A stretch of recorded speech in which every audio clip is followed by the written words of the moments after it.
Mas, ini menjadi pertanyaan yang sangat serius. Jika MK meloloskan uji materi ini dan membuka batas minimal capres dan cawapres, Mas Gibran akan ikut dalam bursa calon wakil presiden? Nggak usah lah ya, nggak ada yang milih nanti. Ya. Banyak sekali kami dapat informasi Mas Gibran itu akan dipinang oleh salah satu calon presiden. Saya sebut saja misalnya Pak Prabowo untuk menjadi pasangan Pak Prabowo presiden, Gibran wakil presidennya. Mas Gibran akan menerima itu? Kita tunggu saja putusannya dari MK ya.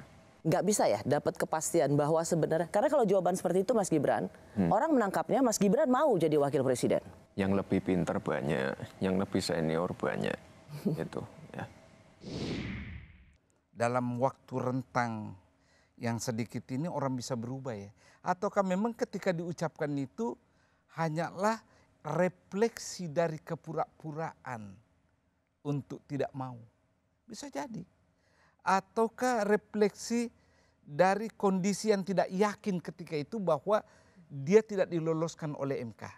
Beda kalau rentang waktunya panjang. Orang bisa mengatakan karena ada kondisionalitas yang membawa perubahan yang begitu besar sehingga you change your mind. Anda berubah pikiran. Pertama ada sesuatu yang terjadi pada diri Ketua Golkar. Itu dulu asumsi. Kok bisa tiba-tiba U-turn 360 derajat? Hasil Rapimnas bisa diubah dengan Rapimnas, beliau tidak maju sebagai calon presiden dan wakil presiden dan mendukung orang lain. Ada apa sesungguhnya ini? Saya suspek ada sesuatu.